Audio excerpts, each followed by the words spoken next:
Good morning, I'm Wendy Burke, and this is the CBC Morning Report for Friday, November 26. In our top story, Prime Minister Mia Motley says government plans to create more opportunities for Barbados' young scientists.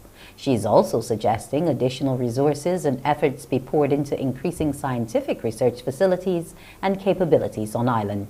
The Prime Minister was speaking last night during a youth town hall meeting dubbed A Conversation with Future Barbados. We have educated 6,000 people in the last 5 years in the area of sciences without creating as a country sufficient opportunity for you. And we hope that in this area, some of which you were talking about, especially with the research in our indigenous plants and fauna, I think that we can find and structure and put things on a better platform so that they can be more effective and we can be more effective in the use. Yesterday also I met with the British Trade Commissioner and the British High Commissioner on the stuff that has been done. The British have signed a new trade agreement with us once they left the European Union. And one of the things we hope we can do with them and others is to be able to do far more scientific research. Today, Minister McConnell, we spoke at Cabinet about the establishment of a Scientific Research Advisory Council because we see this linked into the whole trajectory into life sciences. And the truth is that up to when our kids leave school and university, they are as good as anyone else. And hereinafter, it becomes about opportunity. So if we want to keep people here, then we've got to address the fact that you've got to bring the opportunities here and not just outside. In some instances, we have to create them. COVID has made it possible for us to see the full importance of the Best dos Santos lab, obviously. We are looking at other kinds of labs. We're looking at a living lab. We're looking at seeing how we can work with the private sector on things as exciting as the eradication of Aedes aegypti, on other types of things that we're doing. So there's a whole host of things that we would like to be able to see. The Prime Minister also encouraged the younger generations to come up with solutions for the issues of today, which are currently affecting the country and will continue to do so in the future. We are here because we see you. We hear you, we feel you. We feel that there is a platform that we have to do. This country is already not in a position to replace its population, has not replaced it since 1980, but worse than that, in 13 years' time, our workforce, our labor force will be smaller than it is today. Those are very serious implications for you, in addition to the climate crisis, in addition to the world that is fighting multiple pandemics, because we speak only of COVID-19, but you've heard me speak about AMR, antimicrobial resistance, where the antibiotics just not working as effectively in killing the superviruses as they were before. So if we are going to help build this country, it can only be through you. And it therefore means that your voice matters, your participation matters, your ability to inspire matters, your ability to be committed and loyal matters. Next on CBC Morning Report, updates on the COVID-19 pandemic.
3 more Barbadians have succumbed to COVID-19. A 19-year-old woman lost her battle. A 91-year-old woman lost her battle with the virus Wednesday at the Harrison's Point isolation facility. She was unvaccinated. Then 2 men aged 78 and 94 died yesterday at the Harrison's Point and Queen's College isolation facilities. They were also unvaccinated. The COVID-19 death toll now stands at 218. The Pan American Health Organization says the World Health Organization has authorized 8 COVID-19 vaccines that are safe and effective against the virus. Director Dr. Carissa Etienne notes others have also been approved by national regulatory authorities in several countries. She pointed out hospitals across the region offer the best proof of power of these vaccines. Mere months ago, hospital beds and intensive care units across our region were at capacity, leaving many COVID patients with nowhere to turn. But over the last year, more than 1.3 billion COVID-19 vaccine doses have been administered in the Americas, giving us protection against serious COVID illness that will often require hospitalizations. Where most of the population is immunized, these vaccines have helped to lower the hospital bed occupancy. PAHO is working to expand vaccine access in the region, especially in places that are falling behind. But as we have said time and time again, vaccines are not the only tool to protect us against COVID. And that's why the last point I want to stress is that public health measures are key to reducing the spread of this virus. St. Kitts and Nevis continue to record strides in getting its adult population vaccinated against COVID-19. Insight was provided during the latest COVID-19 media briefing by the National Emergency Operations Center.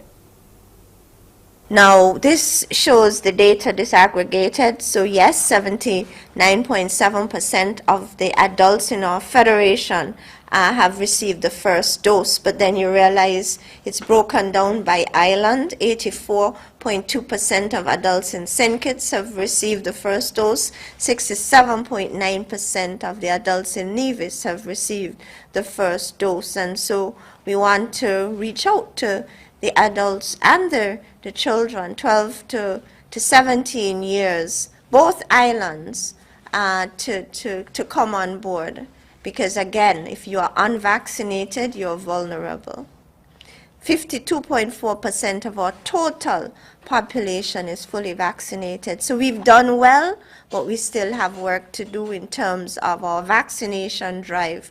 Because when you look at, the latest information and the projections for 2022, those territories that are enjoying high vaccination coverage rates, the outlook for such territories is brighter versus those territories with a low vaccination coverage rates. South African scientists have detected a new COVID-19 variant in small numbers and are working to understand its potential implications. The National Public Health Institute says the variant has an unusually large number of mutations. Experts are trying to confirm if the strain is more infectious and vaccine resistant. Cases have also been detected in Botswana and in Hong Kong. Helen Rees is a senior figure at the WHO. She says while there is reason for concern, there are more questions to be answered. I think when we see something like this and we don't yet understand it, we must all be very concerned, and scientists have to turn their full attention to trying to understand it. But I don't think people should jump to panic. We've seen with the Delta strain, for example, that it was more transmissible and it was more resistant to the action of vaccines, the antibodies induced by vaccines. But nonetheless, the vaccines still prevented severe disease and hospitalization. But this is why we're now trying to identify how widely spread this is. But there'll be a lot of work looking at Is it more transmissible? Is it associated with any more severity of disease? And does it render the vaccines less effective? Those are the priority questions that we'll be looking at. But in the meantime, our big request in South Africa, but to the world really, in terms of vaccinating the African region, is what we've been saying all along. Please get the vaccines out into the region, because as we know, variants don't stay in one country. And as we saw with the Delta variant, it became the dominant variant worldwide. So we really need to push vaccination as we continue to understand what this variant means. Americans flocked to parades, packed football stadiums, and gathered more freely for family feasts yesterday, grateful to celebrate Thanksgiving Day traditions again, after the pandemic kept many at home last year. However, many authorities fear Thanksgiving celebrations could turn into a super spreader. If you just take the figures that we had up until yesterday, 92,000 new cases every single day, about 1,000 deaths from those cases. And most of those are in about 30 to 40 states where they're seeing an increase in the number of COVID cases. And that's putting a huge strain on the hospital systems. A number of ICU units, intensive care units, are very close to being full. They're turning away, in some cases, non-emergency cases simply because they don't have the staff to deal with it. As you say, 30% of the United States adults there haven't been vaccinated. The majority of them identify as Republicans. And in the cases that we're seeing being taken to hospital, the majority of them are people that haven't been vaccinated. Now, that's a pretty grim situation. But add into that Thanksgiving. Just yesterday, that's Wednesday here in the United States, we had 2.3 million people travelling by air, going through security checkpoints. That's very close to pre-pandemic levels in 2019 when there was 2.6 million. People will be travelling by car and by train as well. They're heading to family gatherings. That's because families will start to get together in the way that they couldn't last year. And they will also attend Thanksgiving parades and possibly sporting events where they're not sure who they're standing next to. So that's why doctors and experts here are very concerned that what would have been a super spreader event last year could well lead to another surge in cases here in the United States. Now, I've been looking at a few Thanksgiving parades across the country, and while we're seeing a lot of people are masked, there's a significant number of people who aren't. So that is why there is this concern. And while Joe Biden is saying you've got to take real precautions, the biggest precaution the experts are saying is get vaccinated. But they seem to have hit a ceiling here in the United States, and there's no guarantee that that's going to change. So people are saying, is life getting back to normal in the US? This is the new normal. Germany has announced record coronavirus fatalities and infections as its total death toll passed 100,000, with its most severe virus wave to date breaking just as a new government prepares to take the reins. Authorities recorded 351 deaths in the past 24 hours. Hospitals are rapidly filling up across the country, and some have called for help from other EU states. Germany announced tougher restrictions last week to curb the outbreak. Dominic Kane has the very latest from Berlin. What you have to understand when you contemplate the reality of COVID here in Germany is that for a long time the situation here seemed to be stable during the first, second waves of COVID. But in the course of this autumn season, the numbers of new infections, the number of deaths, and the numbers of people refusing to have the vaccine, well, they have caused a real logjam, as it were, a real problem here. So it has seemed in the course of the past week, certainly maybe even longer than that, 2 weeks, that not a day has gone by without one sombre statistic or another happening. We've had the day when more than 5 million infections had happened. Now we're at 5.5 million. We've had a day of record numbers of new infections at 65,000. Well, today it's 75,000. And then perhaps the statistic that stands out the most, 100,000 deaths and counting being announced today. The reason for this is because many of the unvaccinated people in this country are catching the Delta variant, which we know is much more infectious than previous variants and indeed more dangerous once it gets inside people's systems. And so those people are all turning up at hospital at pretty much the same time, and the hospitals can't cope. That's why they're asking neighbouring countries to take in some of their patients, because otherwise they say they're in real problems. And some of them are already having to go into triage mode, where they prioritise patients for treatment over others because of COVID. It's time now for a preview of what's coming up on Morning Barbados. And for that, we say good morning to Pearson, Myron Bowen. Not bad. Good morning to you, Wendy. Now listen, I had a selection of names I was going to do an eeny, meeny, miny, mo, but I thought, let me call you all. Mabel, Maybelline, Melvadine, Mashonda, Marcia, and Mita. Which one do you think you want this morning? Well, I know Mashonda, and she's really, really nice. No, I'll give you Mita. Mita? No. Mita Don't is tell me off no? of O-Mita. The O-Mitas I know aren't nice, so not Mita. No. Anything else. We haven't gotten to O yet, but I'm telling you. We haven't gotten to O yet. We got a little while to go. Today is today's Mita. M. Today's Mita. Wendy Mita Burke. Good morning to you. Okay, Pearson. And good morning, everyone. When you joined me at 6:30 this morning, we'll meet a couple of Bajans from afar. One who's living in Malaysia, and we want to hear her life experience thus far. Plus, she's written a book, which will be released today. We'll meet her. There's another Barbadian who's living in Connecticut. We'll talk to him about his experience there as well, and why he migrated in the first place, and what's it been like transitioning into a new society. We'd also today be meeting the parish ambassadors for the parish of St. John. And with Sunday's National Service of Thanksgiving coming up, there is going to be new music by a new man. Well, not a new man in the sense that we don't know him, but by the music is new. It's because it's been written, composed by a Barbadian composer. We'll get to meet him and hear his story as well right here on Morning Barbados Plus. The Chief Executive Officer of the National Cultural Foundation will be joining us to talk about what we can expect as we ramp up towards the big celebrations as we move towards becoming a parliamentary republic. So look out for that and a whole lot more when you join me at 6:30. Mita, back to you. Why, thank you, Myron. We'll see you within the hour, and we'll take another break and be back with more news.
An international credit rating agency has shown significant confidence in the growth of the Barbados economy, despite the impact of the COVID-19 pandemic and other external shocks. Standard & Poor's has issued its first rating review for Barbados since just before the start of the pandemic, back in December 2019.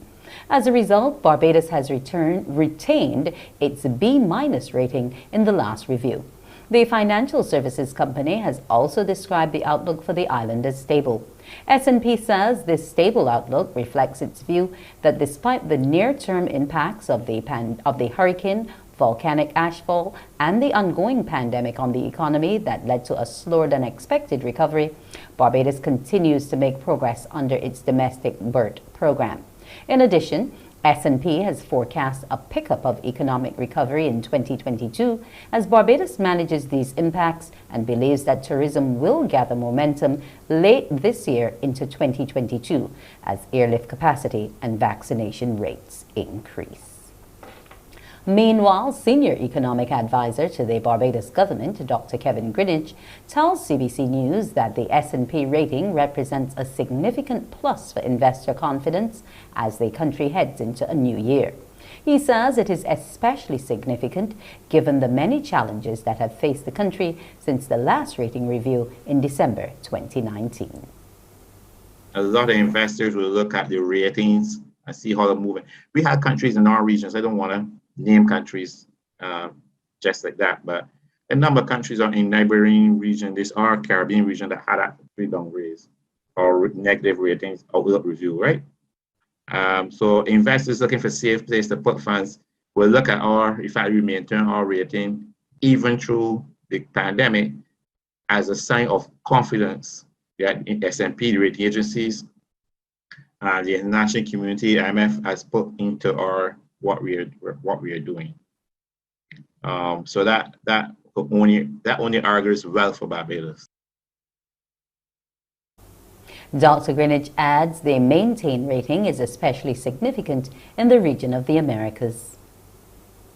To tell you the truth, it's really amazing, given the fact that the country we lost 20% of our economic activity in 2020.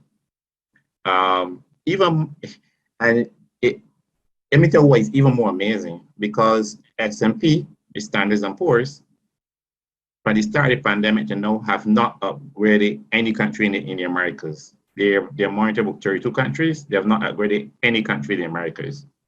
And in addition to that, they've actually downgraded about 18 countries, either through a change in the outlook to negative or actually a downgrade of the rating.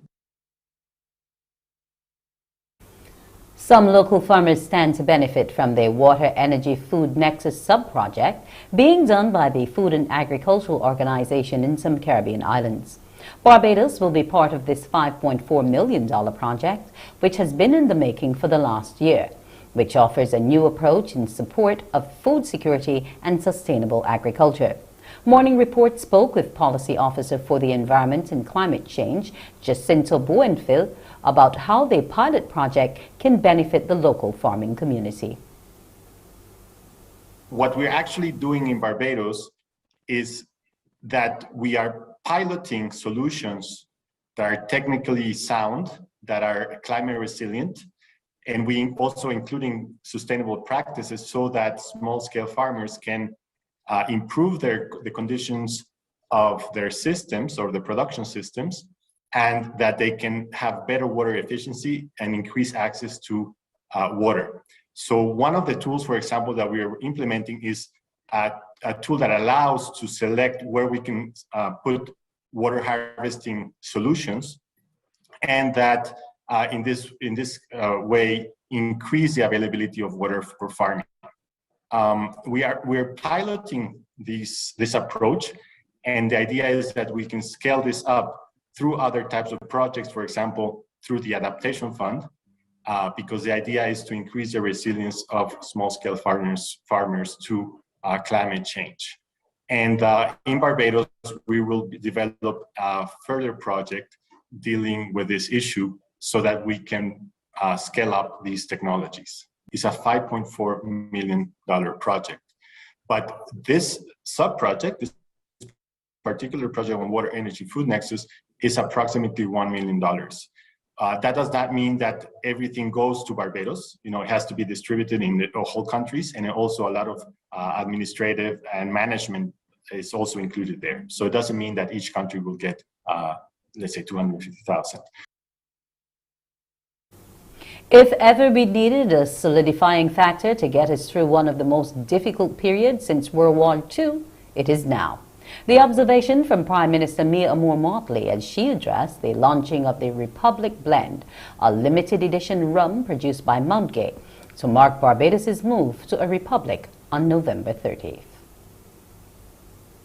And it is in the framing and in the forging of that national spirit and identity that we will build a platform from which we can earn, from which we can be an influencer, from which we can be a protector, from which we can be a beacon to the rest of the world. That even though we are not large, that we can live right by our people, create the platform that is necessary for our people to prosper, but to be treated fairly, and above all else, reflect the essence of what Barbadians want, which is a better life for their people, for their children. The Prime Minister said the pandemic had altered a number of things, including the normal way of life, but she would be meeting with officials of the wines and spirits industry before the end of the year to address some concerns. We believe that the time has come for us to be strategic in how we move forward with our sugar industry, recognizing that it requires multiple decisions, including the reality that our power factory cannot be a 3-month power factory if the industry is to be successful, and that we must transition it to a 12-month power factory. But recognizing as well that we have reached the point where the government of Barbados can no longer be the underwriter of the sugar industry in circumstances where the economic and financial opportunities are clearly there.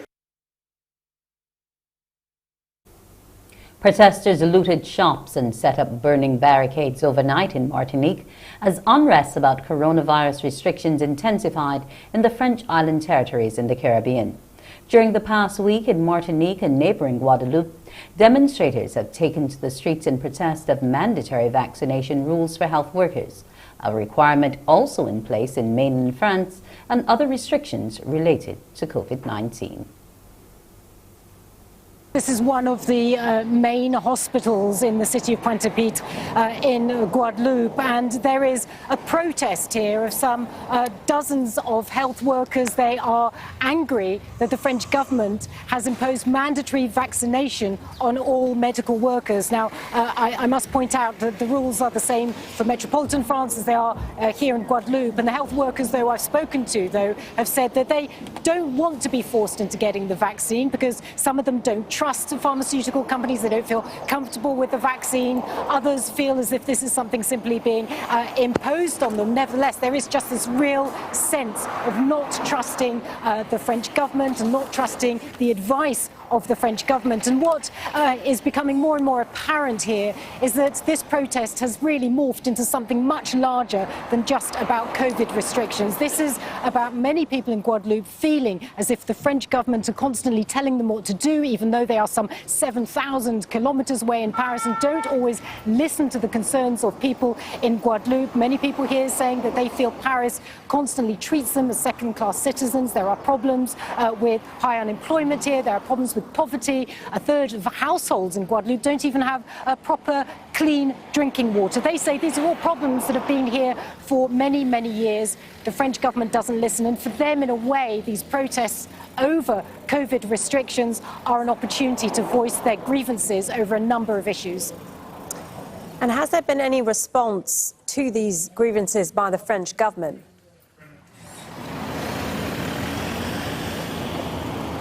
Well, the French government is responding by saying that the vaccinations will remain mandatory because they are all over France, no matter where you are, if you're on the mainland or if you're in one of the overseas territories like this one. The government says this is the best way to prevent the COVID pandemic from getting any worse in France, and they say that's just the way it is. However, the French Prime Minister, Jean Castex, has reached out to some officials from Guadeloupe and said that he's going to open a forum for dialogue, a way for people from Guadeloupe to air their grievances, to try and find. An Antiguan mother is now over the moon after winning the Virgin Galactic and OMAD sweepstakes. Keisha Shahaf will become the first Caribbean astronaut to join the Virgin Galactic Future Astronaut community of 700. The wait for the announcement was long, and she said she and her daughter Anna will accompany her, and they have to undergo a month's training in New Mexico at the Virgin Galactic Space Center. Keisha says this is a childhood dream becoming a reality. Time now for a look at our weather picture. In Barbados right now, it's partly cloudy at 27.2 degrees Celsius. It feels like 25. The humidity stands at 75% and the barometric pressure 1010.8 millibars. The winds are from the east at 24 kilometers per hour. The tides, the first low tide will be at 2:15 p.m., the first high tide at 9:01 this morning, and the second at 8:12 tonight. The seas are smooth to moderate in open water with swells ranging from 1 to 1.5 meters and increasing. In Barbados today, it will be a mix of sunshine and clouds with the occasional intermittent scattered light to moderate showers and a very slight chance of isolated thunderstorms. Tonight, a mix of clear skies and clouds with the occasional intermittent scattered light showers. Here's now a look at our international cities.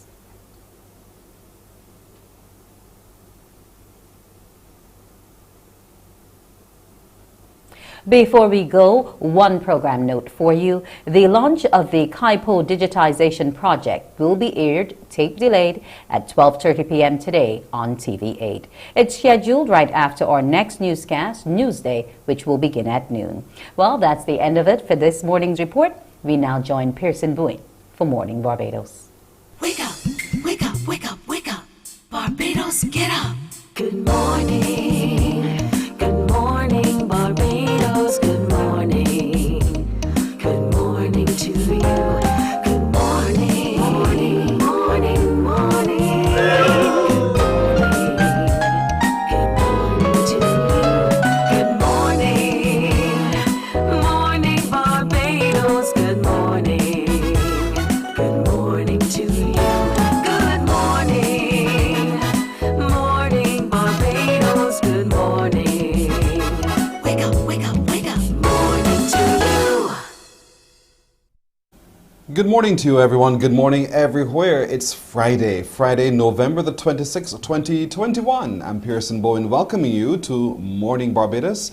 Those of you who are here watching us on your TV screens, thank you for joining us. Across the globe, on our YouTube channel and our Facebook streams as well, thank you too for joining us. I want to remind you, like our Facebook page, Morning Barbados. You'll watch us there and we'll post there too a lot of the information which we share with you during the show, so you can always go back and check it out yourself. Now, it being Friday, we're marching towards the transition to becoming a parliamentary republic. We're marching towards Independence Day as well. And so today we'll be sharing a little bit more about this weekend's slate of activities as we get ready for November 30th. We'll also be hearing from the head of Skylarkin. This is an instance where the word Skylarkin means real business. They're providing a mobile platform for creators of comic books. And certainly we want to hear about that opportunity for all of you creators out there to get your work accessible, make it accessible to so many across the globe. Let's get started this morning by turning our attention to the Upper Room Christian Center. We're happy to be joined this morning by the Senior Presiding Prelate of the Churches of Global Outreach and Deliverance in Bishop Howard Daniel and Pastors-elect for URCC Barbados, Shirley Griffith and Jeffrey Herbert. Good morning, each of you. Good morning. Good morning. Hello, Linda. I'm so sorry. They told me your name was Shirley, but it's really Linda. Yes, please. They made that mistake all the time with you, don't they? Not all the time. Just sometimes, It no was the problem. day you made mistake. Yes, please. She's sweet though. That's all right. Now, Bishop Daniel, as Senior Prelate, talk to me a little bit about the Upper Room Christian Center. You're going to shortly be installing some pastors here. Absolutely. We started the church about 2 years ago, but because of COVID and all the other things going on, we were not able to actually come down and install the pastors, Pastor Jeff and Pastor Linda. So it's a church that is a part of a organization, the Churches of Global Outreach and Deliverance. Our acronym is See God, because our vision, our mission is to help people see God. and we are currently in 4 countries. Which countries are those? We have 5 churches in the U.S. We have 1 in Pakistan, 1 in Peru, 2 here in Barbados, and then we have another one that we're working with right now in Kenya, Africa. There's today seemingly among a lot of people a little bit of reticence towards churches. So certain that churches are operating the way they'd want to operate. How do you respond to that particular thought pattern and attitude? Well, that's a great question, and the way we respond is the way that Jesus would respond, with love and with honesty, with integrity, and really becoming the church that God would have the church to be. When we started the ministry, Upper Room Christian Center in Connecticut, U.S., the Lord gave me the instructions to start the church and to go back to basics. And that's what we have been doing to draw people's attention. We started with in our church, we started with about 7 people. We have now grown to over 300 people. And I believe it's because we have been true to the Word of God, and we've gone back to basic, and that primarily is really loving people. Actually, our motto at our church in Connecticut is ministering healing to the hurting. And so because there's so many people hurting around the world, we take that mindset that we are really here to serve the people and to minister to the hurting that they're going through, and to really be what the church is supposed to be, a place of restoration, a place of refuge, a place of comfort, and definitely a place of love. There's going to be an installation ceremony here on the island this weekend, and it must mean a lot to you to know that finally there is going to be a chapter of your church here on this island. How did that come about? Well, we actually have 2 churches here. We have Upper Room Christian Center Barbados, and we also have Life and Salvation Ministries, Pastor Grantley and Shirley Griffith. So we will be installing them along with Pastor Jeff and Pastor Linda for the 2 churches. So it came about with us really starting the ministry here with Barbados, with Upper Room Christian Center Barbados. Jeff and Linda had attended our training for ministers over a 3-year period, then went through some mentoring, and now it has finally come to this glorious weekend where we get to actually install them as the pastors of the Upper Room Christian Center, along with and installing Pastor Brantley and Pastor Shirley Griffith as pastors under See God. So both churches will be installed in the pastors, not just install them as pastors, but install them as pastors within the organization here in Barbados. And we are very excited about being able to come to this great country and be a part of what God is doing here. Indeed. Linda and Jeffrey, how does it feel to know that within literally a matter of hours, you're going to be installed to be part of the pastoral care in the Upper Room Christian Center? Well, Pearson, it is always good when, God give you a vision, and God has been speaking to you over a period of time about things, and you don't always get it clearly or understand it. But when it actually finally comes to pass, then it's a good feeling because you have confirmation and you know without a shadow of a doubt, this really was God that was speaking, and you know what your purpose is, and there's really nothing like knowing what your purpose is and then being able to fulfill and walk in your purpose. So it's a wonderful feeling. What about you, Jeffrey? What do you see to be your purpose, and what do you see your mission to be as part of the Upper Room Christian Center? Morning, everyone. Mission is to share the pastor's goal and vision and purpose. And one of the things that we have the vision is to reach 3 million souls. Has pastor wish a term, that it's got to fight with all the time. Is a role that is a very serious role, one of responsibility for people, and one that I don't take lightly, because it's a very serious role with serious consequences. And as a leader, a pastors, we need to take the role very serious, because we are dealing with the souls of men. That's important to know. Now, the installation ceremony is this coming Sunday at the Colomarot Church of the Nazarene. But for anyone who wants to know more about the Upper Room Christian Center and where you're located, what can you say in response to that question? Where are you and where are you located? Well, currently we don't have like a present location. We are actually having our Bible study and our prayer meetings on Zoom. So if anyone is interested in joining us for any of that, they can always message me on Messenger or message Pastor Jeff on WhatsApp, and that would be 844-1225 if they're interested. 844-1225.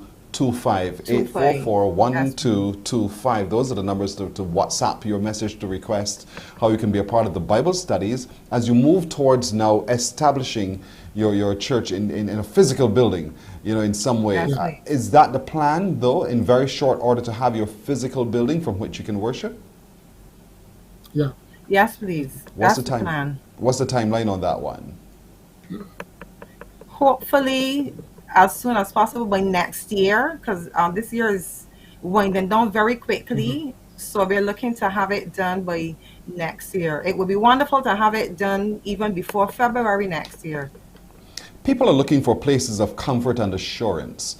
What guarantees would you give to the audience this morning who are searching for a place of worship and for them to know that yours will provide that safety and assurance that they're looking for? I think it's one, like Bishop said, is one of love, one of care, and also one of seriousness where the standard of living is concerned. As I said before, a lot of persons have said that church has failed and lost trust in ministers. But I believe that God is raising up his ministry as a light for the nation. And it seems everything that is birth, normally it's birth with pain. I was telling God this morning, that rich women in the world, they are birth of a child with pain. So therefore, almost every ministry, things that are given birth, it's always birth with pain. So, secondly, come and let us worship God together. So therefore, it is not just myself, but it's a team effort with every single believer, the person that wants to know God. They could come and let us do it together. Right. Bishop Daniel, the installation... I got you. Bishop Daniel, the installation is this Sunday, the Colomarot Church of the Nazarene. What time does it start and what are the protocols that you'll be observing that folks who want to be a part of it should observe? So we will be starting at 4:00 p.m. We will be observing, obviously, the first and foremost, respecting the country's rules around COVID. So we will be limited to the number of people that can attend. But those that will be able to attend, we will be doing a very formal service where there will be vestments that will be robing the pastors to be installed. We will be sharing with them the various vestments and the meaning of those vestments.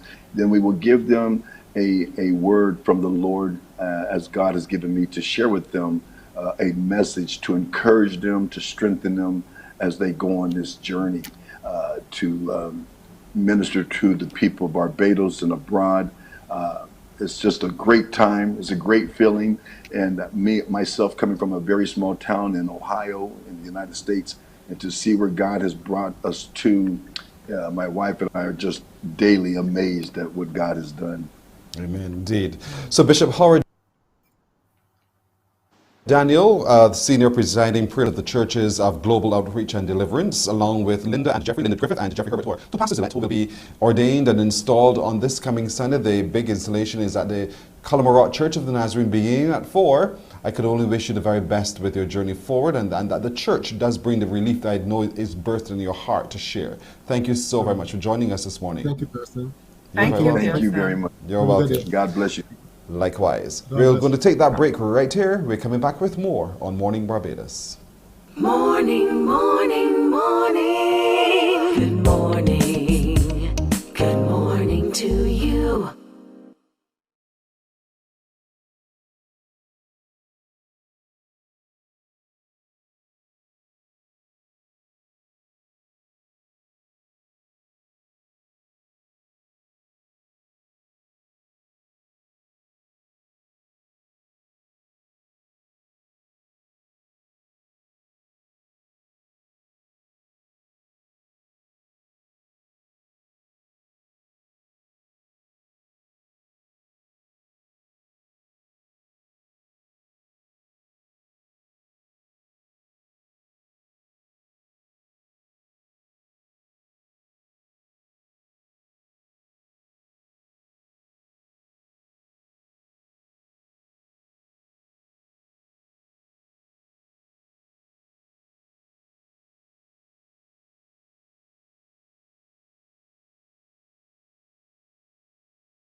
Morning, morning, morning. Good morning.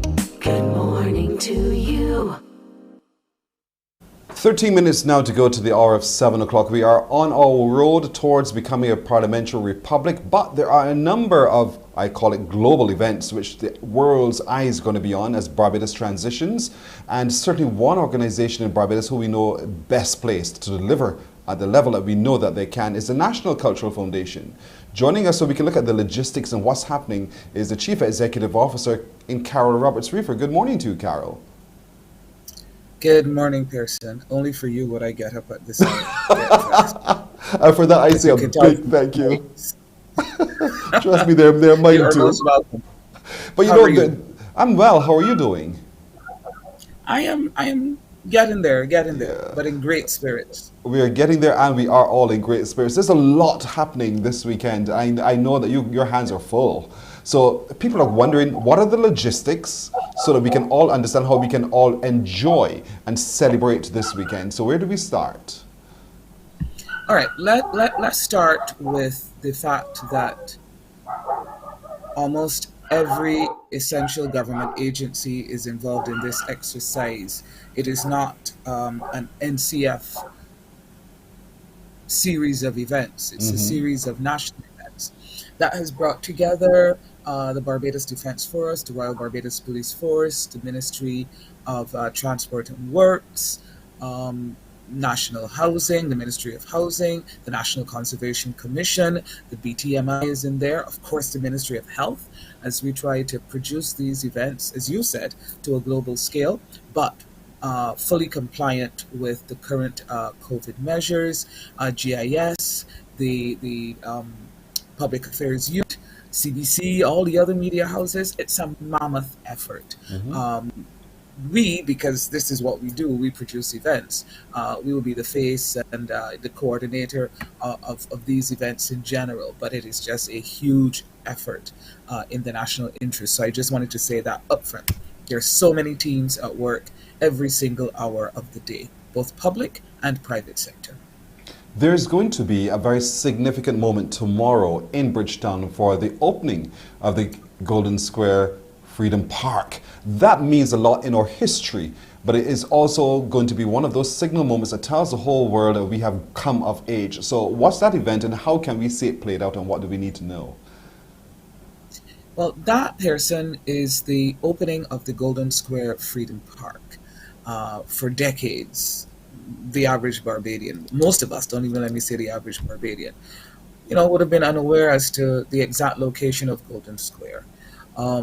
Then we had the announcement of July 26 by Prime Minister Tom Adams that henceforth that date would be known as the Day of National Significance in commemoration of the 1937 rebellion.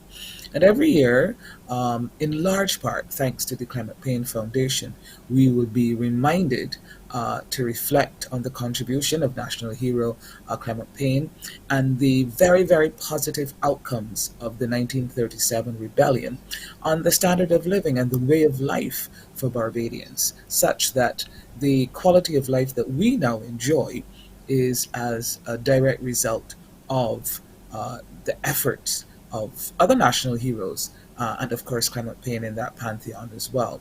And so we decided to really make that space a public space for Barbadans and visitors alike to just enjoy the amenities. So whether you want to play road tennis, whether you want to watch the content on the giant screens, whether you want to sit and reflect, whether you want as a family to spend some time outdoors, whether you just want some fresh air, you want to take a quick walk around the track that is there, whether you just want to enjoy public art, there is something for everyone in Golden Square Freedom Park.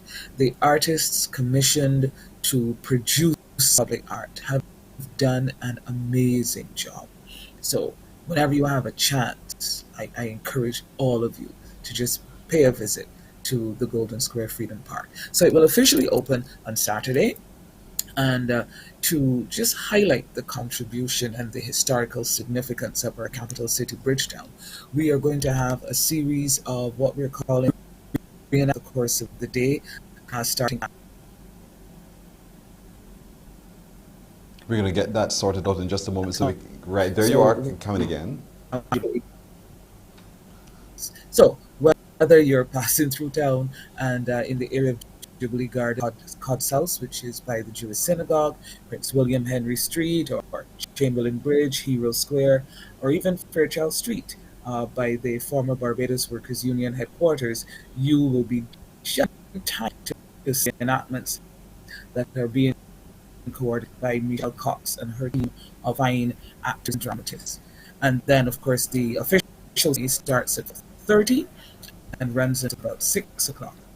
And just after, if again you happen to be in town, you will see the debut of some waters that BTI, who is on the project, in the Constitution River and the Innovation. It'll be a great day. But of course, because of COVID, this event, like all of the events over the next few days, will be live streamed. You can find the world and watch Barbados celebrate its people and the promise of its future.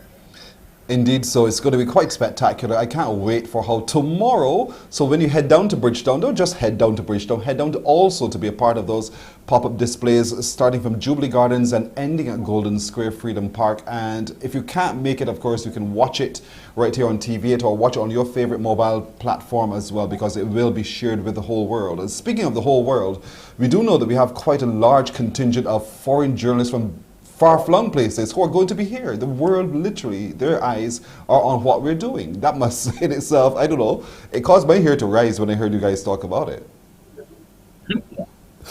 Yes, it does. But guess what?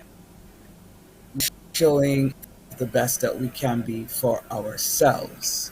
Doing it off to ourselves.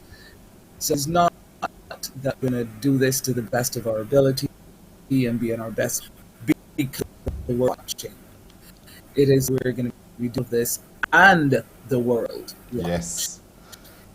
How we do things in bars. But I also want to say, just go back a bit to Golden Square and the other community screens, locations include in James, in Oystons, on the path in Spikestown, in St. Peter, also in Jubilee Gardens, so that people over the next few days, Barbadians and visitors, can also watch what we're each one of us, not even you, but each one of us do. Mindful we do this for a stark reality. So whether you come to one of these events or you're just about celebrating the weekend, we are reminding you, please, to follow the COVID protocols. Yes. Wearing masks when you're out, sanitize, and bubble, and keep as much physical distance between yourself and others as much as possible. Absolutely. I want to do that. We can have one we mention and relatively as visitors and residents in the island So it's good. And for that reason, we're establishing the putting up the community screens, but also streaming every single thing. So whether it's the opening of Golden Square Freedom Park on the Sunday, whether it's the National Thanksgiving, or the flotilla for the BDF economy in the afternoon, whether it's on Monday night, the huge event to herald our transition to a parliamentary republic, on Independence at 10 o'clock, again from Golden Square, the National Honors Ceremony, which is National Independence Honors Ceremony, whichever event it is coming to your home, wherever you are. Indeed. I think one of the events that everybody is looking forward to will be the events of Monday night into Tuesday, because that's when it really hits a particular crescendo. And it starts in Independence Square, literally, where there's going to be, for the very first time, the National Steel Orchestra. Let's talk through what happens Monday night into Tuesday. No. Exclusively. Had to get in a piece for us, all themselves. The National Community Steel Orchestra is as a result of a community training program implemented early in the year. Efforts were a bit stymied of it, but we were and so we started off with modules. We sent a public call out to people who wanted to learn plan or steel plan, or who had some and just wanted to be a part of a community. Those were over. We actually had to less than 24 hours after we had opened it because of the overwhelming number of people who expressed interest. Sure, a couple of months later, thanks to tools and community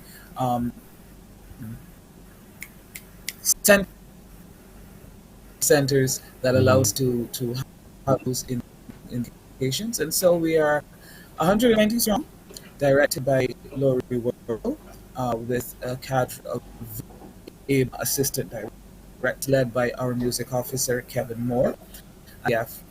The youngest is 8 years that you have to see. Wow. Younger is 8 years old, and I went to first three independent there on Thursday night, telling you you're in for a treat. So I added a little to that. Yes, we got our Trinidad. They branded us as soon as you see them and you know, hey, these are Barbados. That they will in at around 7 Monday night. It's going to be great. And then, of course, in Hero Square itself, there's also going to be another, I was going to say Pampala, but you know what I mean when I say that at all. A whole big explosion. Talk to me. I call it Ruction, Pearson. You know, I was still in 1966. I know you're going to say you've been around, but that's okay. I give. Yeah, I worked it out already. You all hear older people talking the magic of November 96, and it is our hope that future generations will talk about and will hear about the magic that November 2021. And so we gather the Mammoth crew again under strict guidance of the Ministry of Health and the monitoring unit, and have settled in Hero Square, why Hero Square, and the site was selected because it could only be Barbados. Independent, the Caribbean side, and looking at it all to national hero, the right excellent Errol Walton Barrow. And if you turn around the iconic facades of it, you could only be Barbados. That site was chosen. Again, a mammoth cast, over 90 dancers, over 100 dancers, a band, augmented 36, a choir of 75, and then the who's who of entertainers from Edwin Lilrick, Peter Ram, to William Marshall, going to Arturo Pin. The band is led by Nicholas Frank. It's really fantastic. And then, of course, the Sarah Reid, the President Lord of the Standard, and the raising Standard, and the parade by the Defense Force. Hold on like a parade. The Royal Police Force. I can't forget the Tuk Orchestra. Yes. Wayne Punka Block, some 30 strong. And I know I've forgotten some because it's running around in my, but you won't when you see it on Monday. Indeed, folks, it's going to be quite spectacular because the occasion is deserving of that kind of spectacular display as well. Carol, we have to leave it there, but of course, you know, on radio and on television, we'll be reminding people all weekend long, all the days between now and November 30th and into December the 1st, about all that we are to celebrate and how we can celebrate safely. The screens are in locations so that you are able, wherever you stay, to be able to watch it. You can watch it from the comfort of your home. If you just want to have a little small gathering before the screens as well, we encourage you to observe all protocols naturally. Just let's get out there and be a part of the community celebration of our transition to becoming a parliamentary republic. Well done, National Cultural Foundation. We can't wait to celebrate with you from December the 1st. But thank you so much for joining us this morning. And everyone else, that's right. Thank you so much, Carol, so much for joining us this morning. Compliments to everyone. Thank you. Carol Roberts-Reefer, Chief Executive Officer of the National Cultural Foundation, as we begin to really light the flames under all of us, our enthusiasm in anticipation of what's coming this weekend. We're going to take a break here, but we're over time, I know, and we'll have the news when we're back. Morning, morning, morning. Good morning. Good morning to you.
Morning, morning. Good morning. Good morning to you. Prime Minister Mia Moore-Motley says government plans to create more opportunities for Barbados' young scientists. She's also suggesting additional resources and efforts be poured into increasing scientific research facilities and capabilities on island. The Prime Minister was speaking last night during a youth town hall meeting dubbed A Conversation with Future Barbados. We have educated 6,000 people in the last 5 years in the area of sciences without creating as a country sufficient opportunity for you. And we hope that in this area, some of which you were talking about, especially with the research in our indigenous plants and fauna, I think that we can find and structure and put things on a better platform so that they can be more effective and we can be more effective in the use. Yesterday also I met with the British Trade Commissioner and the British High Commissioner on the stuff that has been done. The British have signed a new trade agreement with us once they left the European Union. And one of the things we hope we can do with them and others is to be able to do far more scientific research. Today, Minister McConnell, we spoke at Cabinet about the establishment of a Scientific Research Advisory Council, because we see this linked into the whole trajectory into life sciences.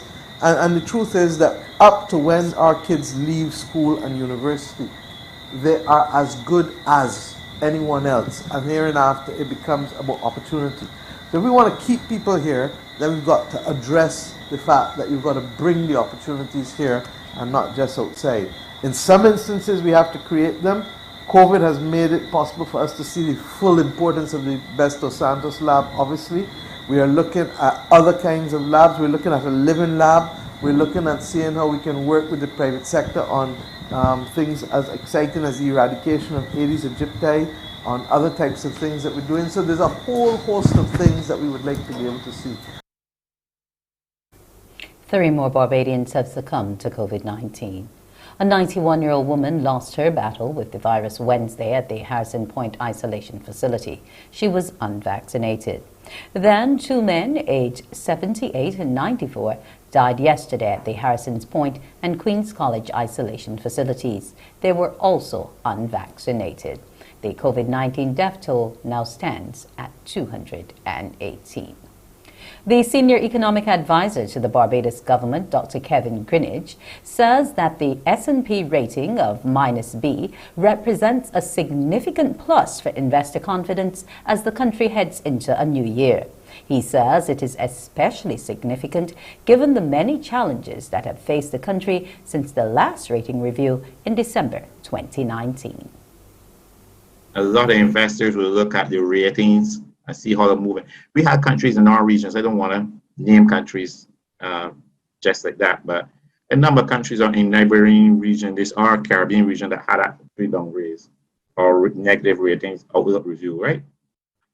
So investors looking for a safe place to put funds will look at in fact, we maintain our rating even through the pandemic as a sign of confidence that in S&P, the rating agencies, the international community, IMF, has put into what we are doing. So that only argues well for Barbados. And that Standard & Poor's rating is indeed B-. Apologies for that. An Antiguan mother is now over the moon after winning the Virgin Galactic and OMAS sweepstakes. Keisha Shahaf will become the first Caribbean astronaut to join the Virgin Galactic future astronaut community of 700. The wait for the announcement was long, and she and her daughter Anna, who will accompany her, have to undergo a month's training in New Mexico at the Virgin Galactic Space Center.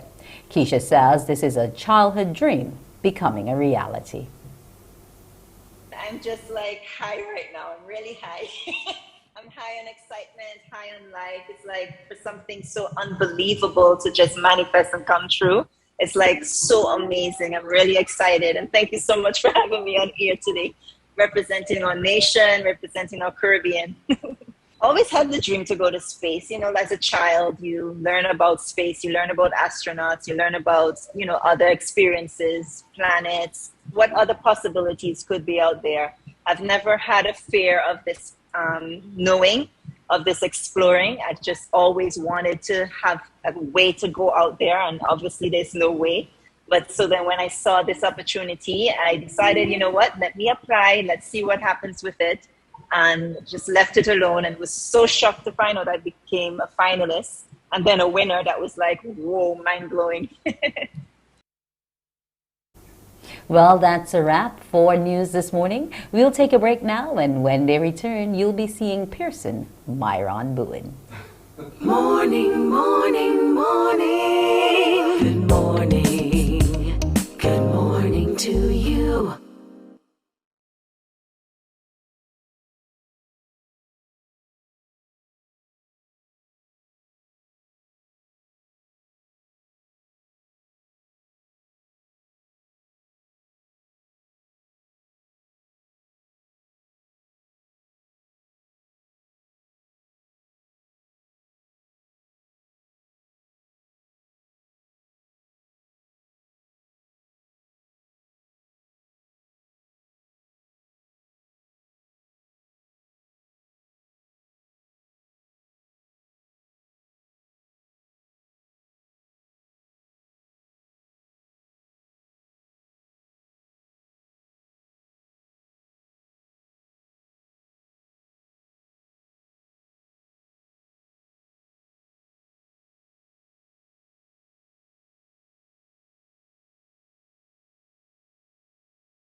Morning, morning. Good morning. Good morning to you. 11 and a half minutes after 7 o'clock, time for us to have our crumbs question of the day. Time for you to call me on 228-5562 or 228-5563. It's a simple question.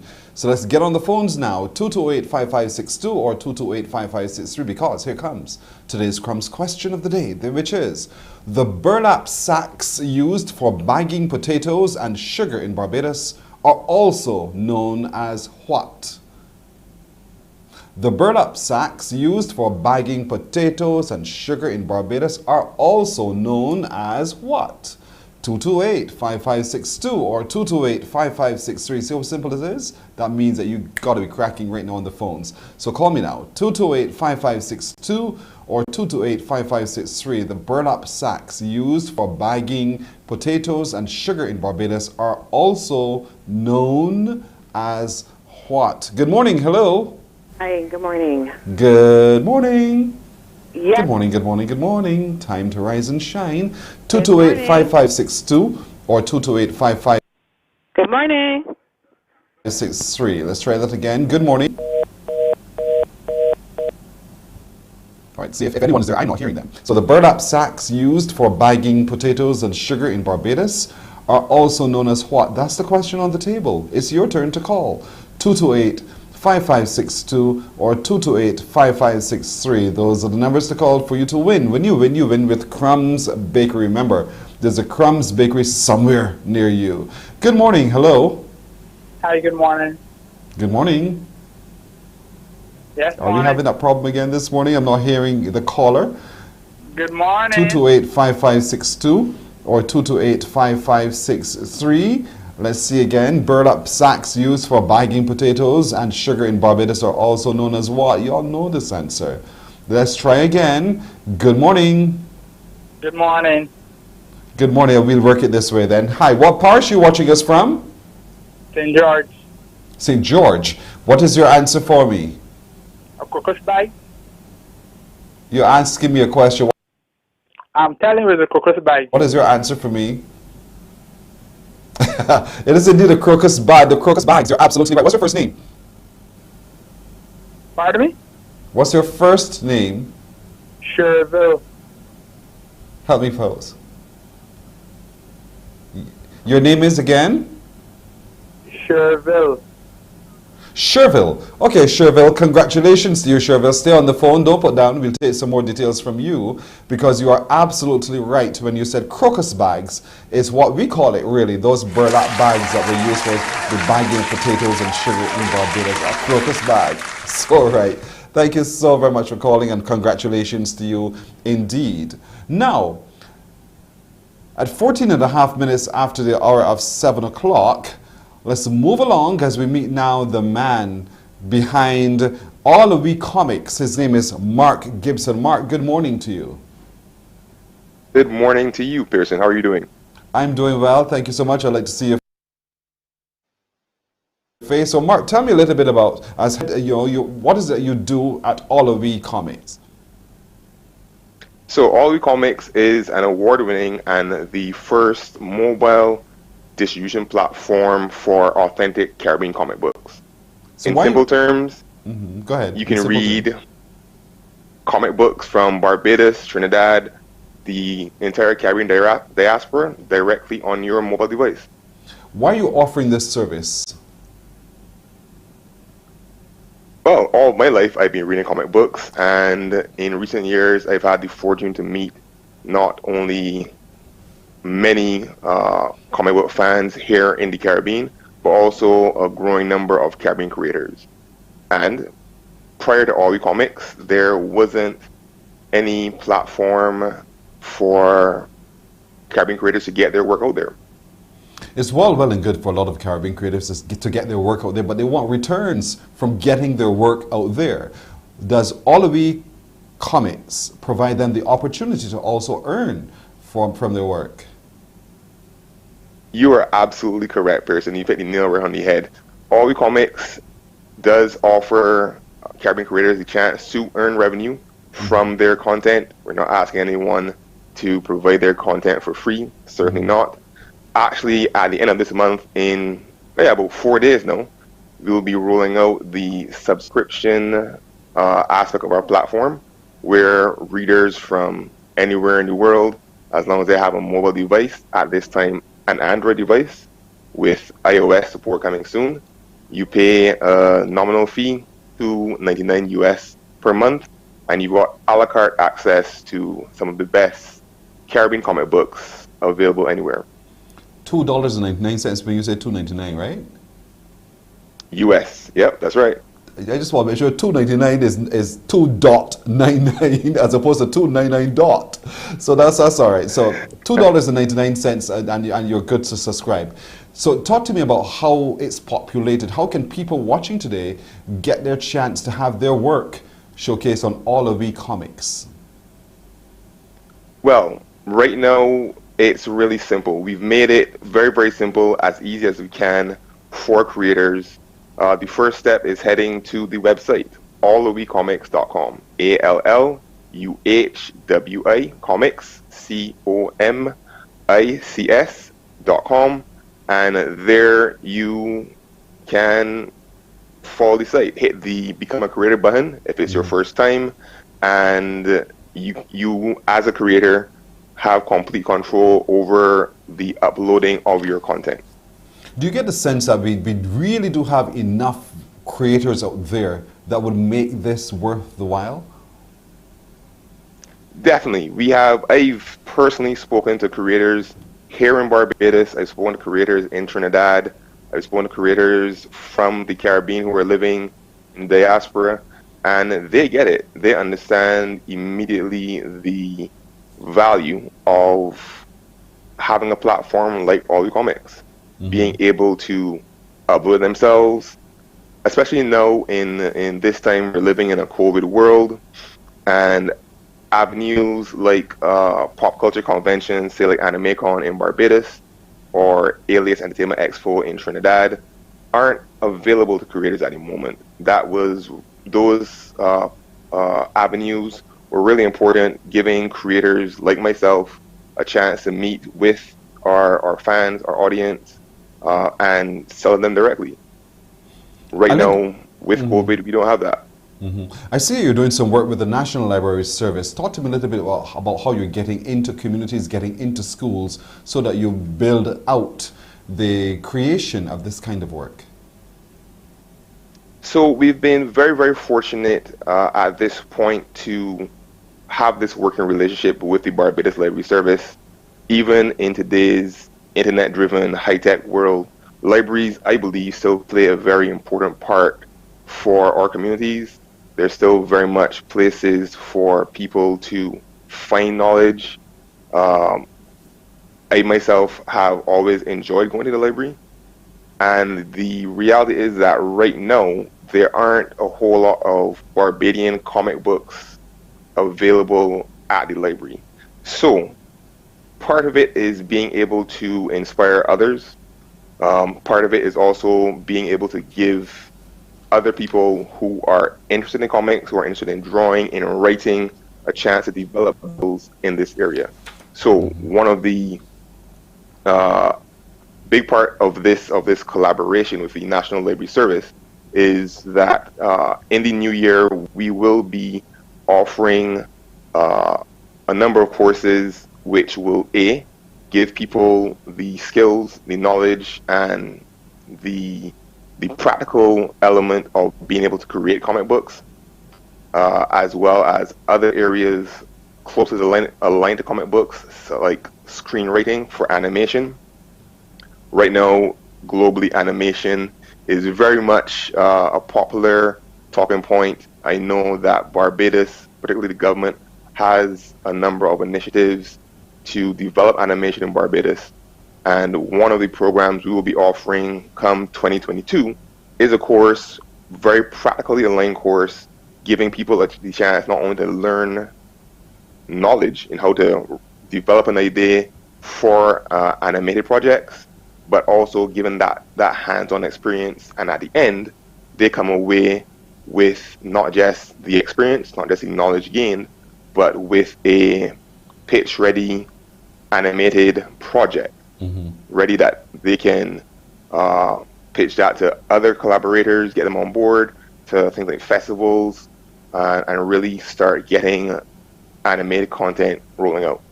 Yeah, just creating new opportunities in new spaces as well. So alluicomics.com, ALLUHWI comics.com. We posted it right down on your screen. Look at it, folks. Alluicomics, alluicomics.com. On Instagram and Facebook, they're Alluicomics. Comics. You can get to know a whole lot more. You can actually go now, subscribe soon.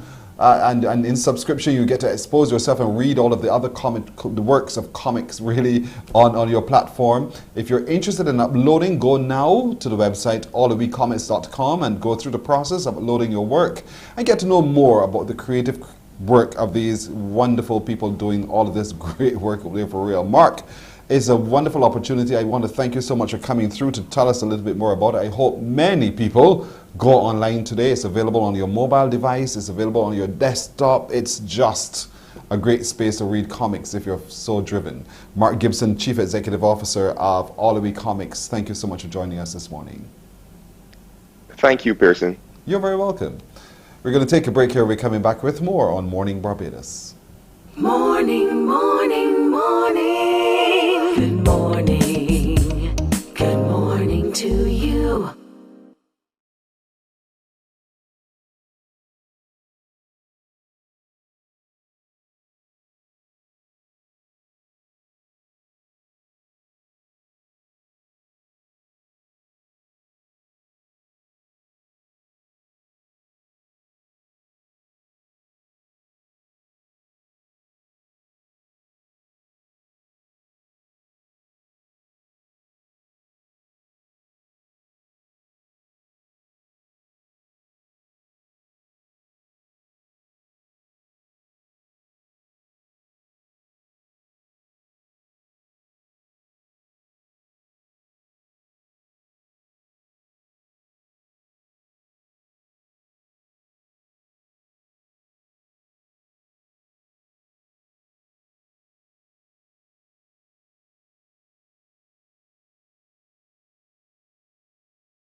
Morning, morning. Good morning.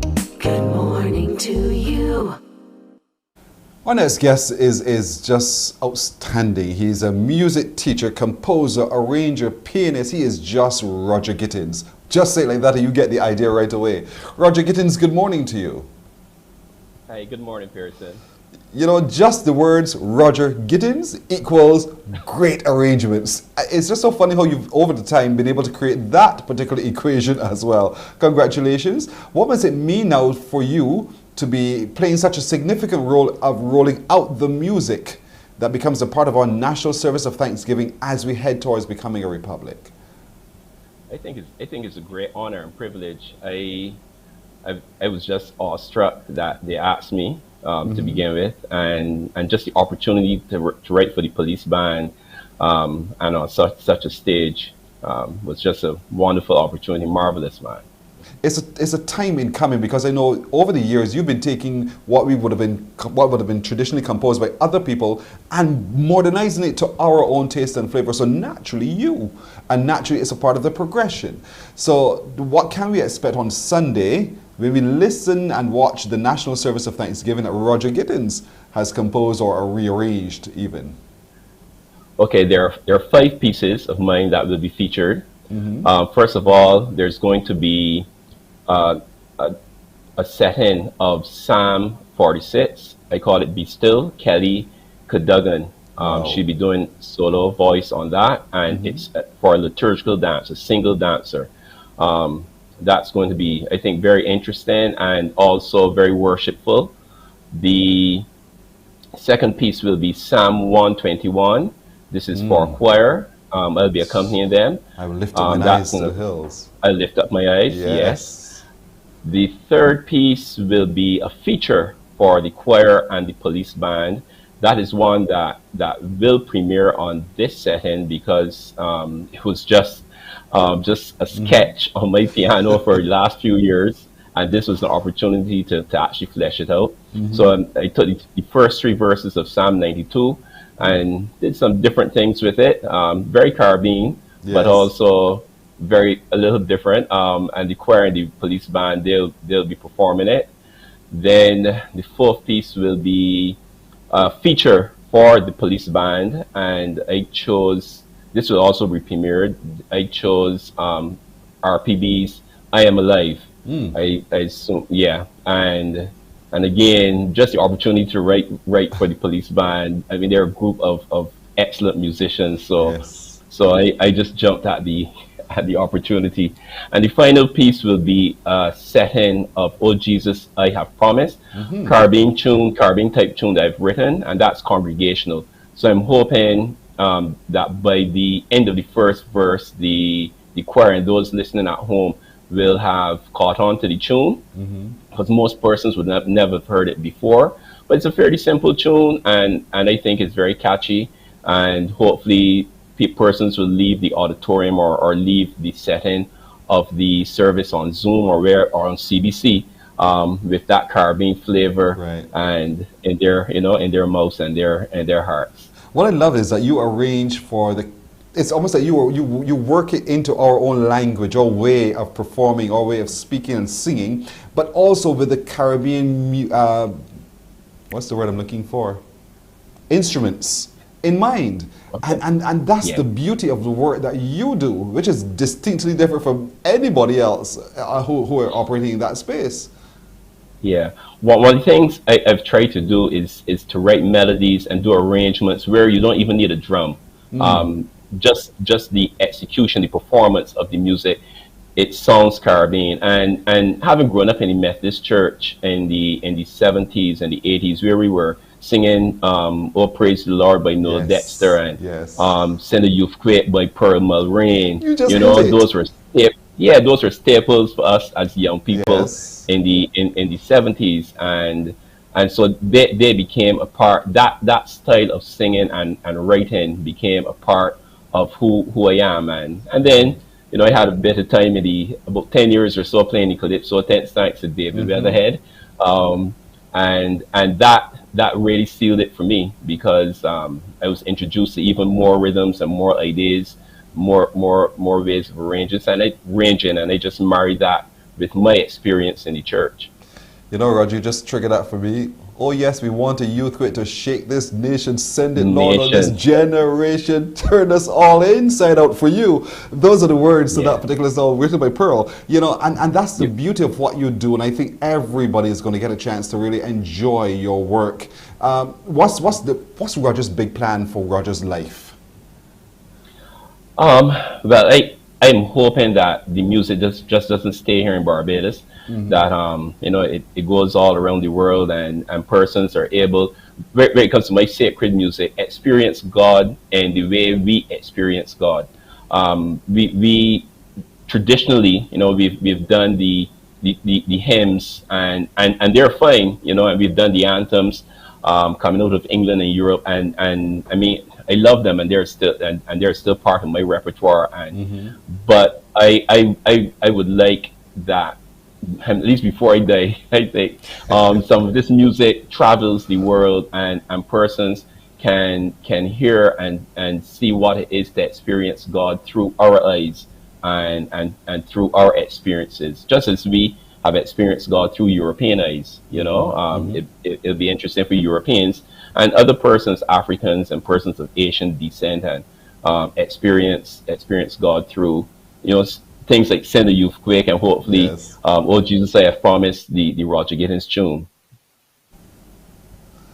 Yeah, folks, you're going to love Psalm 121, the arrangement, and that is sweet. I tell you, it's going to be great. And you're going to have a good time when you enjoy the national service of the National Thanksgiving service on Sunday at 10 o'clock. You'll see it right here on TV. You hear it on Q100.7 FM. You can watch it on all of your social media platforms as well. Roger, you're going to the world with this one because all of the world's eyes are literally on Barbados' transition towards becoming a parliamentary republic, and you are taking center stage, particularly on Sunday. I want to commend you on all the work you've done thus far, not just in the churches, but for Barbados as a whole. And I can only hope that God gives you life to continue doing more and more and more. Thank you. Thank you, Pearson. You're very welcome. Very welcome. Great guy. Roger Gittins there, the musician and arranger, teacher, composer, everything good about who we are as Barbadians. His music will feature significantly in the upcoming National Service of Thanksgiving on Sunday. Taking a break here, we're coming back with more on Morning Barbados. Morning, morning, morning. Good morning. Good morning to you.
Morning, morning, morning. Good morning. Good morning to you. All week long, we've been sharing with you the parish ambassadors and their work for the upcoming Spirit of the Nation show, which is on December the 4th. You can watch it here on TV. It's live and part virtual. Let's join now with the parish ambassadors from St. John as we welcome Danielle, Bishop Small, and Jamal Ford, along with their attendant Shirley George. Good morning, each of you.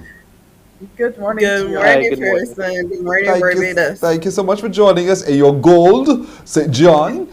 I know you're looking forward to December the 4th to wrap this up and become the outstanding parish ambassadors, right? Correct. So let's start with you, Danielle. How has it been so far for you on this journey towards the big announcement? Well, it has been very interesting. It's been very... Jamal and I actually started here last year. Mm-hmm. But due to COVID, things slowed down. But it's a very interesting journey. It's one of self-improvement. You get to meet a lot of people. I was always a homebody. Oh. So doing this project, it actually got me into the community. Yeah, it's very different. What about you, Jamal? I would too. Jamal, what about you? How has it been for you thus far? It has been an eye-opener for myself. Being chosen basically by the mature persons throughout the community who would have put my name forward at first was quite an honor to myself, and being able to step into that role of representing those persons has made me a better man today. What do you think it is about you that they selected you and recommended you to the Parish Independence Committee? What I could say is that throughout my community, I tend to be known as that everybody with the mature folk. So I can go at any house and say, hey, hi, whatever. And I would feel it comes down to the respect that I give to those persons, and they saw the potential in myself. Danielle, moving through St. John, we know St. John is a very close-knit community. Everybody seems to know everybody somehow. How has it been in terms of getting the turnout, getting them to understand what your project is and getting them on board with your efforts? St. John residents are very welcoming. We did some walkthroughs, and in doing walkthroughs, people opened their doors. But then when COVID got way more serious and the numbers went up, we decided to do a motorcade. Instead of knocking door to door, we decided to do the motorcade. So of course, when people hear music, of course they're gonna come out of their houses. And then we also prepared a brochure, which we also give on the motorcade. So we utilized social media after that, and the response has been very overwhelming.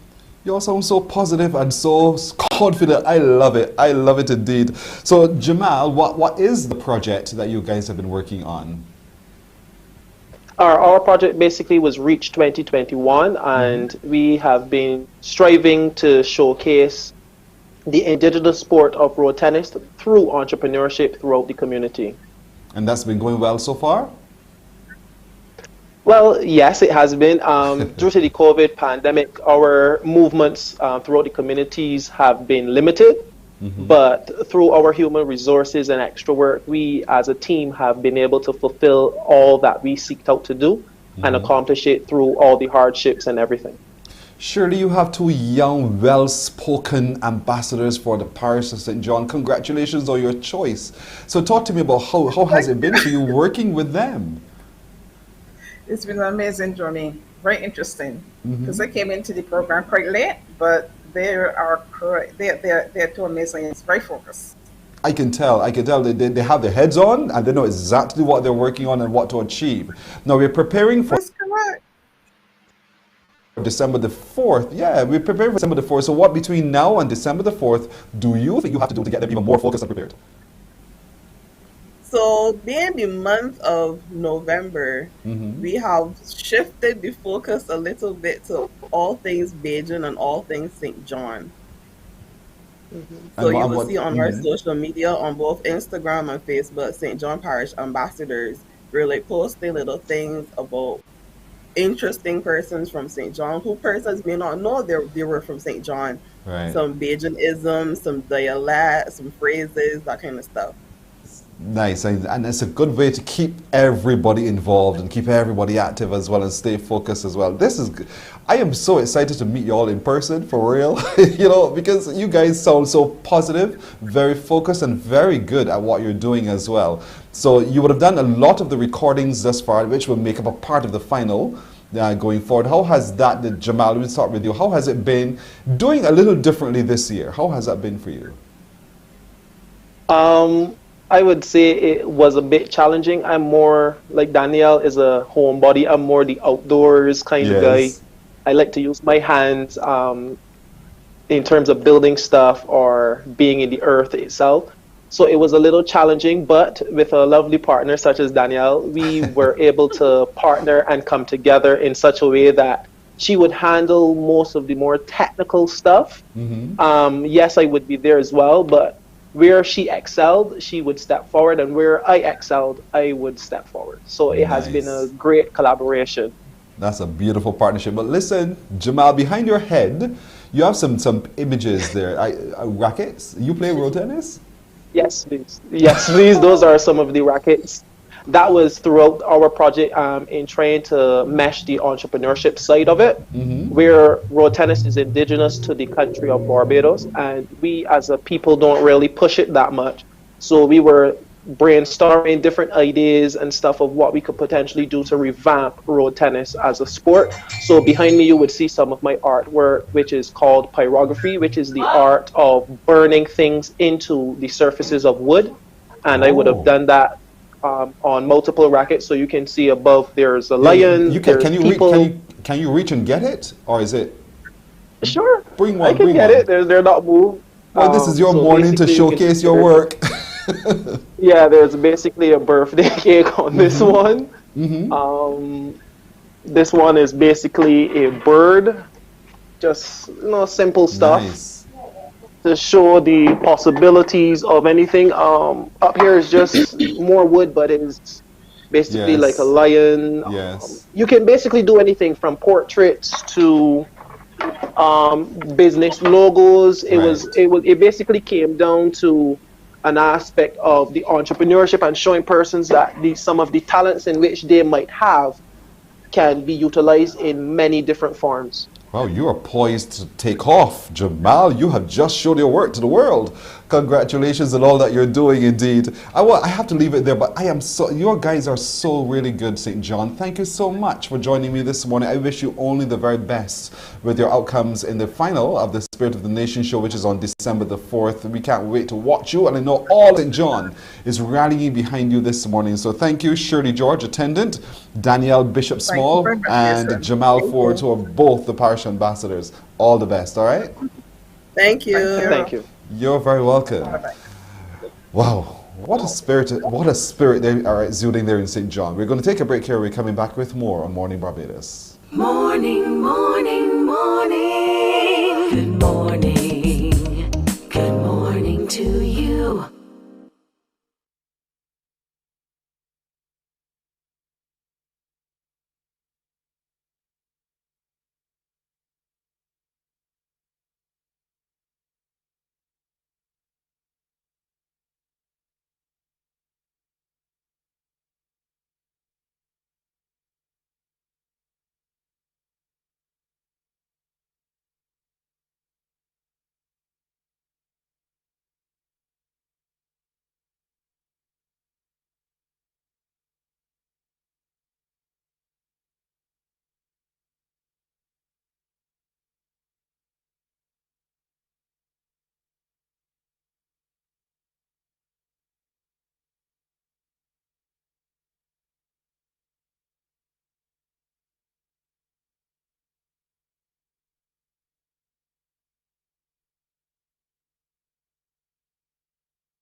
Sixteen minutes now to go to 8 o'clock. Across the world, we go to Malaysia, as a matter of fact, and meet with Carol Hull, who's a Bajan living over there. Carol, good morning to you.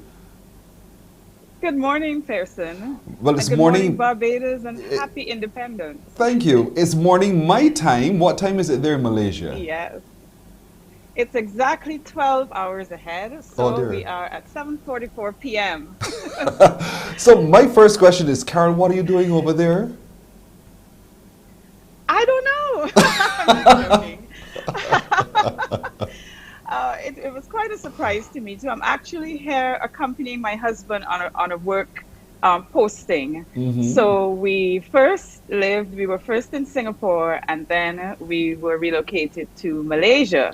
So that is how I've ended up in Malaysia. I never would have imagined I would have been living in Southeast Asia, but here I am. There you are. How has it been so far for you?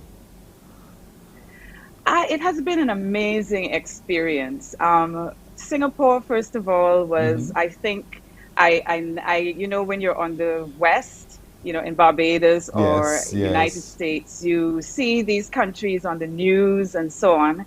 But to actually live the experience of the Asian culture, it was really, to me, it was eye-opening. It was I've just actually fallen in love with Southeast Asia, to be quite frank. Oh, boy. It Oh, was nothing boy. like what I expected.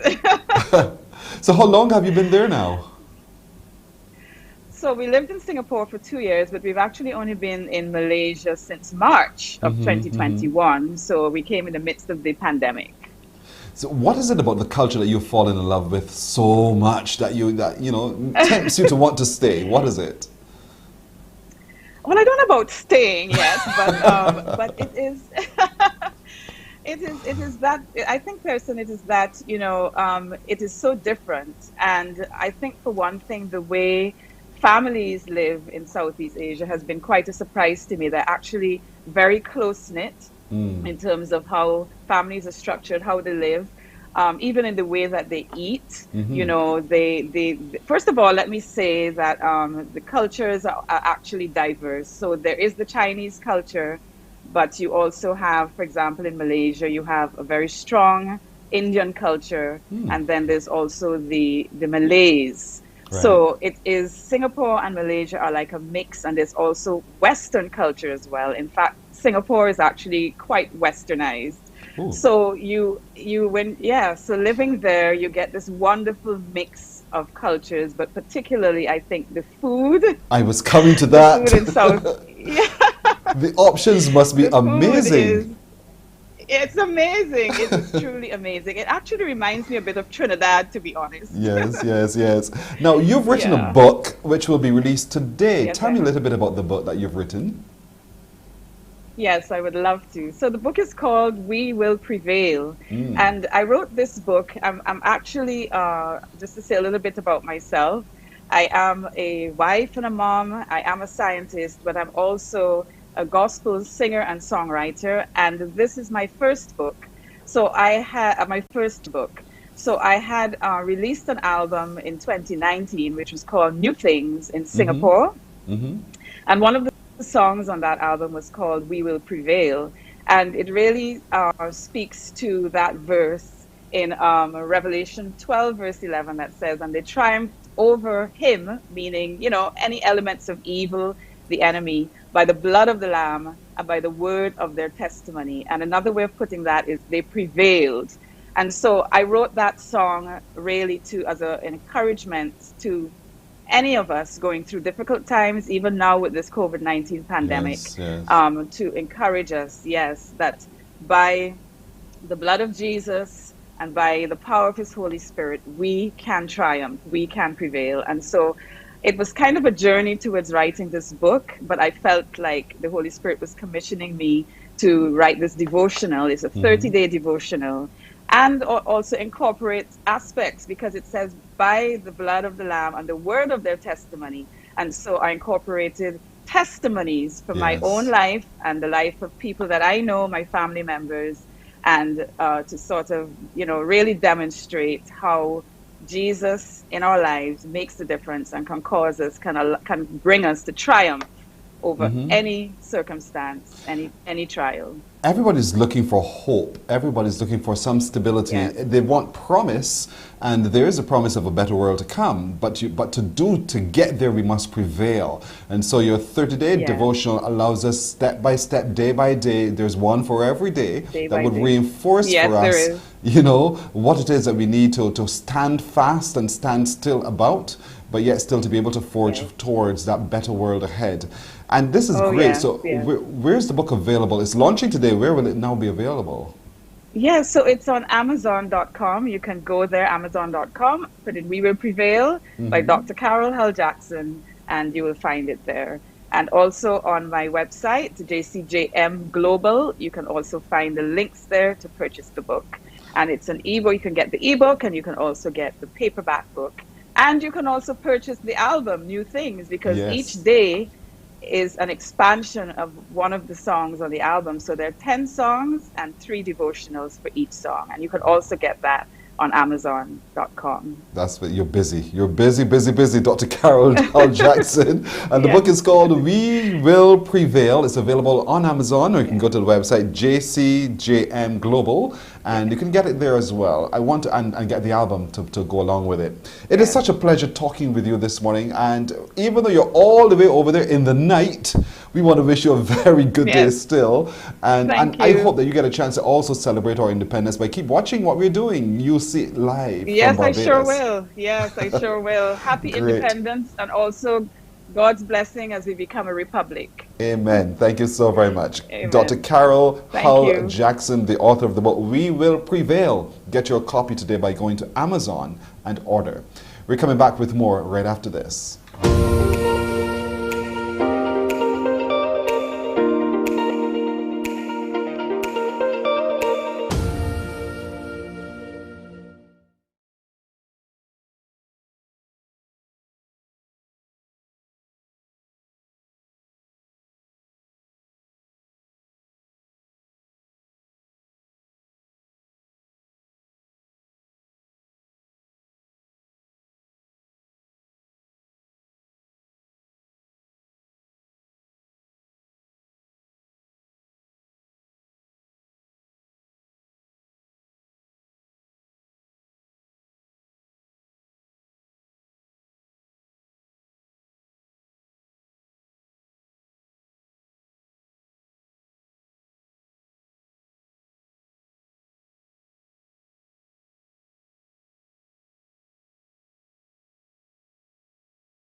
Seven now to go to the hour of 8 o'clock as we meet another Bajan Afar in Connecticut. Troy Herbert. Good morning to you, Troy. Good morning, Pearson. How are you? I'm doing well, but I know you're here in Barbados, right? That's right. I met you just yesterday, but you're a Barbadian who lives in Connecticut. You're here as part of the upcoming, installation of the new pastors elect as well. You're part of the URCC Connecticut and Barbadian living there. Why are you in Connecticut? Why do you live in Connecticut? Well, that's a loaded question, Pearson. What took you there? Oh, I relocated there back in '95, and at the moment, unfortunately, my dad, who was living there already, him as well as my mom, I was told that he suffered a heart attack, and I think that's what really got me driven to go. To be there. Of course, when I got there, I decided to stay on. Oh, well, you made a good decision, I suspect. So how has it been, though, having transitioned to a new space, new culture, all of those kinds of things? How has it been for you? I don't have to say a rude awakening, but it's different having to learn the American culture compared to the Barbadian culture. It's a lot of things I guess we had to get used to, get accustomed to. But we made the best of it. What about the Barbadian culture? What about the Barbadian culture that you found that you've almost given up? And then you stop and you say, "Oh my goodness, this is not the way I was trained." So tell me about that. I wouldn't. There seems to be something a guilty bit. Tell me. I wouldn't say I have really. I wouldn't say I really have given up much of the Barbadian culture. I mean, there are certain things that that stays with you. The way you were raised, the way you were brought up.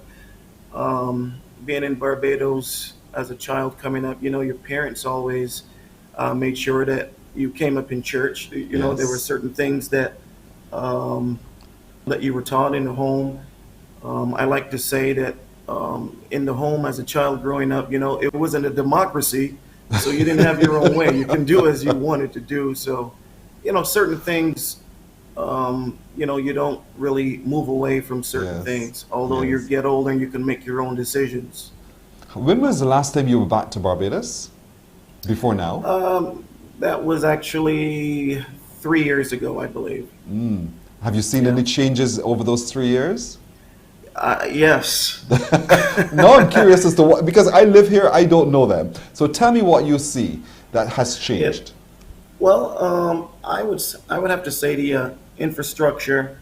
It seems to be a lot more, I would like to say, commercialized. As I move around, in many cases, when I look at different things and see different things, it seems as though I'm living back in the U.S. like I never left. So yeah, we've had there's a lot of changes here, I can say. Yeah. Yesterday you came to our studio, you were part of our first Sip and Paint on air on 94.7, the best 24/7, and you were able to paint a Bajan character. How was that experience for you? It was awesome. I mean, the Bajan character, oh, there it is right there. Oh, yeah. Yes. I would like to say that I had the best painting, by the way. You would. It was it was awesome. I had such a good time, just the conversation. It was just awesome. It was a good, pleasant surprise. We definitely weren't expecting that. Yeah, it was really good fun on radio yesterday, and we have all those pictures up, folks, on our social media platform on CBC 94.7 FM. Now, but having gone through that experience, were you at all into art and painting or anything of that nature before? Absolutely. Yeah. Absolutely. Yeah, absolutely. Yep. Even from high school back in Barbados, I attended Grantley Ennis Memorial High School in St. Joseph.